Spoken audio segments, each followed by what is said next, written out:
Hey guys, on today's tutorial we're going to go over how to update iPhone, iPad, or the latest iOS. Alright, so let's just go right into this. It's the same steps for whatever you guys have. So just go into settings. Under settings you guys will see your name up here.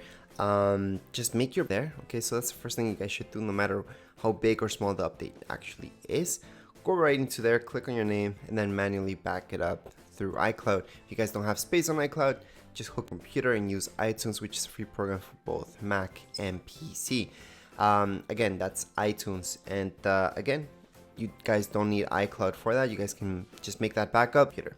Alright, so once you guys do that, which I always recommend doing just in case something goes wrong, just scroll down, go into General, and your second option will be Software Update. Under there, we should see this coming up. Now, some of you might see Download, and then another button to install now. Others will just see download. So this is already downloaded. The download itself doesn't take that much time since this is not a huge update.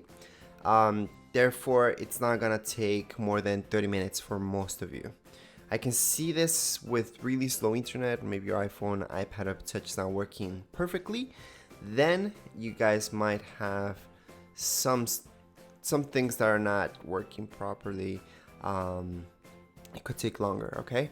But if everything's working fine, that's just about it, okay? Once you guys tap on install now, which I won't do right now because it's just gonna restart. Well, it's gonna show me a message and then it's gonna restart. We're gonna see a black screen, Apple logo, loading bar, and that's gonna go through. Then it's gonna just restart again, and then that's it.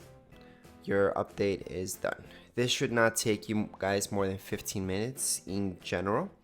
For a lot of you, it's gonna take from 5 to 10 minutes max. And then if you're stuck there, let's say 2 hours still installing, that means something went wrong. You guys will have to restore. To restore this, again, it's using iTunes on your computer, which is the best way to restore anything that will fix up anything. Again, restoring will delete everything from your iPhone, iPad, okay? So make sure that you guys have that backup. Anyways, I'm gonna tap on install now. It's gonna ask me for my passcode. If you guys have a passcode, then yes, this is normal procedure. So before this turns off and the video is done, if you guys have any questions, comments, you can write them down here in the comments area, and don't forget to subscribe